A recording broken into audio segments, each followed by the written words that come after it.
এই যে গাড়িটা রাখা আছে, এটা শুক্রবার থেকে এখন পর্যন্ত একবারের জন্য ক্লিন করা হয় নাই। তো আপনারা এই স্নোটা দেখলে বুঝতে পারবেন যে কতটুকু স্নো পড়ছে। তো এটা হচ্ছে গাড়ির উপরে, এটা হচ্ছে আমার হাত, আমি দেখাচ্ছি। দেখেন এই যে আমার হাত যাচ্ছে, এই যে এতটুকু আমার পুরো হাত যাওয়ার পরে এই যে গাড়ির ছাদ, দেখতে পারতেছেন যে কতটুকু স্নো পড়ছে। Hey everyone, welcome back to my YouTube channel. Saad is on. 2-3 দিন ধরে টানা স্নোফল হচ্ছে কন্টিনিউয়াস, 1-2 ঘন্টার জন্য অফ হচ্ছে, বাট মোটামুটি কন্টিনিউয়াস স্নোফল হয়েই যাচ্ছে। তো এর মধ্যে আসলে গাড়িটারি বের করা যাচ্ছে না, কারণ রোড ঠিকভাবে ওরা ক্লিন করতেছে না।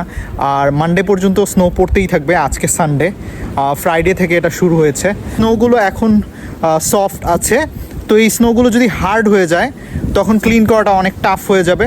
সেজন্যই প্রতিদিন আমার এটাই রুটিন হয়ে গেছে, আমি আসি, এসে গাড়ির স্নোটা ক্লিন করে তারপরে আবার বাসায় চলে যাই।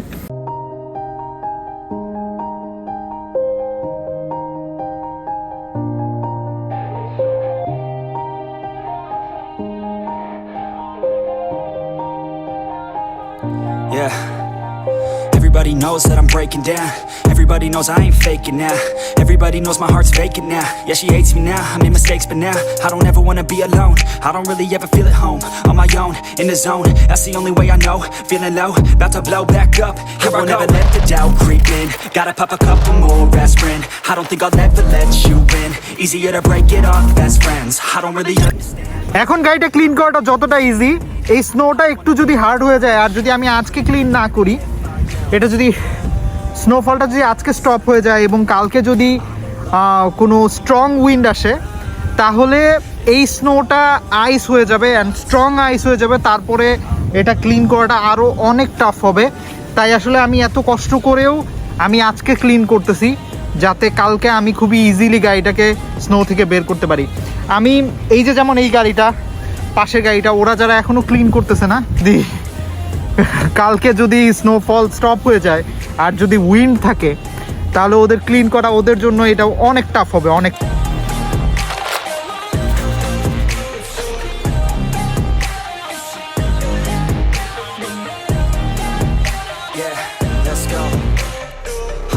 Break down, always feel like I could break now, but I never let it take me to that place now. I won't ever let my thoughts get away.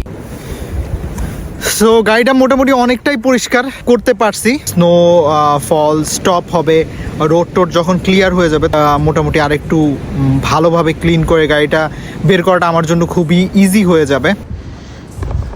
তারপরেও যদি ভিউ দেওয়ার চেষ্টা করি, এই হচ্ছে মোটামুটি গাড়ির অবস্থা। মোটামুটি স্নো থেকে বের করছি, তারপরেও আমার চাকাগুলো কিন্তু ডেবে গেছে। আর এই যে আমার গাড়ির ফ্রন্ট সাইডটা পুরোটাই সামনে স্নো দিয়ে বন্ধ।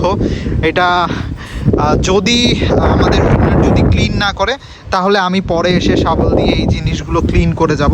আপাতত আমার প্ল্যান নাই এটা ক্লিন করার, এটা আমি ওয়েট করব যে ওরা কবে ক্লিন করবে। কিন্তু স্নোর অবস্থা এখন আপনারা দেখতেই পারতেছেন যে পুরো গাড়িটাই আমার একদম স্নোর মধ্যে আটকে আছে। আর হয়তো বা এখান থেকে আমি বের করতে পারবো, বাট আমার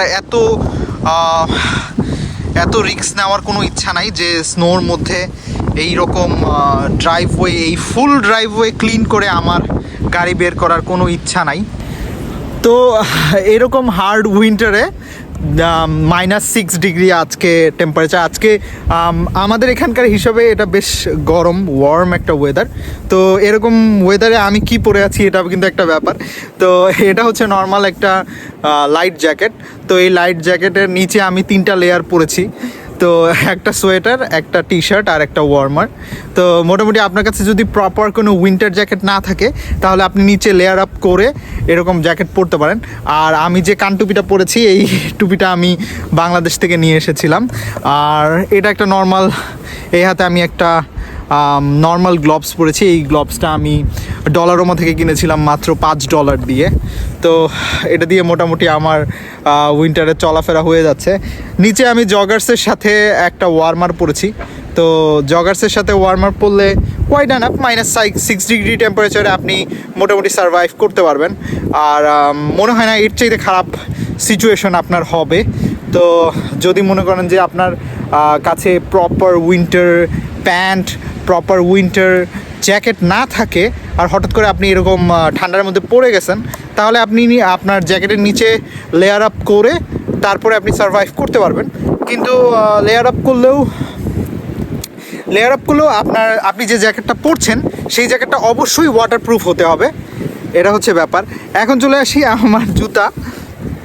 তো আমি যে জুতাটা পরে আছি এটা প্রপার একটা উইন্টার বুট। এটা আমি কলম্বিয়া থেকে নিয়েছিলাম, এখানে আসার পরপরই কানাডা থেকেই নেওয়া। তো এটা দিয়ে মোটামুটি আপনার কাজ চলে যাবে। এটা ওয়াটারপ্রুফ অ্যান্ড খুবই লাইট ওয়েট। তো মোটামুটি উইন্টারের জন্য একটা ভালো উইন্টার বুট থাকলেই আপনার জন্য এনাফ ছিল। আমার উইন্টারের সিচুয়েশন দেখলেন কীরকম সিচুয়েশন হয়, কীরকম সিচুয়েশন আমরা সার্ভাইভ করি। হ্যাঁ, উইন্টার একটু হার্শ। আপনি যদি নোভা স্কোশিয়াতে আসেন তাহলে এরকম স্নো আপনি হার্ডলি 4 থেকে 5 বার দেখবেন। আর বাকি টাইম আসলে এই স্নোগুলো গলতে সময় লাগবে। তো এরকম হার্ড সিচুয়েশন আপনি খুব বেশি হলে 5 থেকে 6 বার দেখবেন, এর চাইতে বেশি আপনার দেখতে হবে না। আর বাকি ক্যানাডায় আসলে আপনাকে উইন্টার, স্নোফল এগুলোকে অ্যাকসেপ্ট করতে হবে, কোল্ড ওয়েদারকে অ্যাকসেপ্ট করতে হবে, তাহলেই আপনি প্রপারলি ক্যানাডাটাকে এনজয় করতে পারবেন। সো আজকের ভিডিও এই পর্যন্তই। ভিডিওটা ভালো লাগলে অবশ্যই লাইক দিবেন, কমেন্ট করবেন, আমার চ্যানেলটাকে সাবস্ক্রাইব করবেন। আর নেক্সট ভিডিও আসা না পর্যন্ত আল্লাহ হাফেজ।